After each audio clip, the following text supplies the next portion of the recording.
For over 2,000 years, the city of Thonis-Heracleion existed only as a ghost.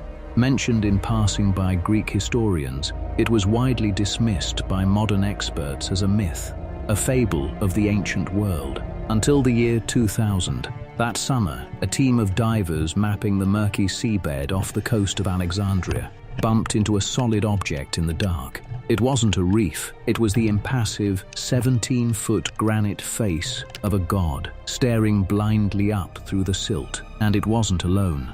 As they expanded their sonar grid, the team realized they hadn't just found a statue. They had found the entire metropolis. Temples, colossal monuments, gold coins scattered like dropped change, and an armada of 64 ancient ships, all of it sitting perfectly preserved beneath 30 feet of Mediterranean water. But a sprawling, multi-ton stone city does not just slip quietly beneath the waves. The ruins scattered across Aboukir Bay are not just an archaeological marvel. They are a massive frozen crime scene. These sunken temples hold the physical evidence of exactly how the solid earth simply opens up and swallows a settlement whole. The water in Aboukir Bay is shallow, but it is completely opaque. 30 feet beneath the surface, sunlight fades into a thick haze of green marine snow. In the summer of 2000, French archaeologist Frank Godiot and his team descended into this gloom. Visibility on the seabed was measured in inches. They were mapping the area in search of 18th century shipwrecks. Instead, their halogen lights swept across something solid buried in the mud, a colossal granite face looking blindly up from the seafloor. This was the statue of Hapi, the Egyptian god of flooding. Carved from red granite, it measured over 17 feet from base to crown. To find a single monument of this size underwater is rare, but as the divers fanned out across the darkness, they realized it was not alone.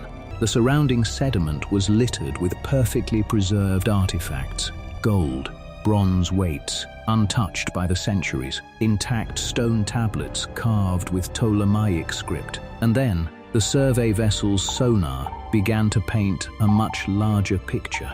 This was not a shipwreck. It was not a dropped cargo load from a passing merchant vessel. The acoustic map revealed an unbroken, sprawling debris field. 64 ancient ships lay clustered together in the mud. They formed the largest maritime graveyard ever found in antiquity, sitting right alongside thousands of tons of carved masonry. The divers had not just stumbled upon a ruin, they had located the entire lost city, which presented the investigators with an immediate physical contradiction. A sprawling metropolis built from thousands of tons of solid stone was sitting in a coastal region made entirely of soft river clay. To understand the sheer scale of the anomaly, the dive team had to look past the mud and rebuild the city's original footprint. Thonis-Heracleion was not built on a traditional coastline. It was constructed across a sprawling network of low-lying sandbanks and clay islands, positioned directly at the mouth of the Nile. A vast labyrinth of canals, pontoon bridges, and deep water anchorages, it was the Venice of antiquity. At the center of this network, divers uncovered the definitive proof of the city's identity. The Stele of Heracleion, a 2-ton billboard of solid black granite, perfectly preserved in the dark water. Its carved hieroglyphics dictated the strict tax laws imposed on every foreign ship that entered the port. The priests of Amun-Gereb managed this enormous flow of wealth. They oversaw the construction of monumental shrines, towering columns, and thick defensive walls. Over centuries, generation after generation of builders added thousands of tons of heavy stone to the city's footprint, which meant the greatest port in the Mediterranean was a geological time bomb. A sprawling skyline of rigid granite, balancing precariously on a foundation of water-logged river clay. It was a structural gamble that held firm for nearly a millennium, until the precise moment the water-logged earth beneath it simply ceased to be solid ground. The central sanctuary of Amun-Gereb was the heaviest structure in the city. Today, it is a sprawling field of shattered red granite, But the way this temple fell presents a forensic contradiction. When an earthquake strikes a building, the walls typically topple outward. The ruins of Amun-Gereb show a completely different pattern. Its massive roof blocks and towering columns did not tip over. They collapsed straight down. The entire temple was flattened into the mud in a single catastrophic layer, and trapped beneath those multi-ton slabs, the dive team found scenes of pristine preservation, delicate ceramic offering bowls, and gold ceremonial ladles, still sitting exactly where the priests had left them. The artifacts were not washed away or scattered by a wave. They were pinned instantly by the falling ceiling, which means the destruction of Egypt's greatest port was not a slow decline. It was a sudden, violently vertical event. But records show no seismic tremor from that era, powerful enough to snap this much solid stone. Something else had to hollow out the earth beneath the city and pull the granite into the dark. The trigger was likely a localized seismic tremor, nothing large enough to topple walls on its own. But it occurred at the exact height of the annual Nile floods. The clay islands of Thonis-Heracleion were completely saturated with water. When the shaking began, the earth beneath the city underwent a sudden, physical change, a process geologists call soil liquefaction.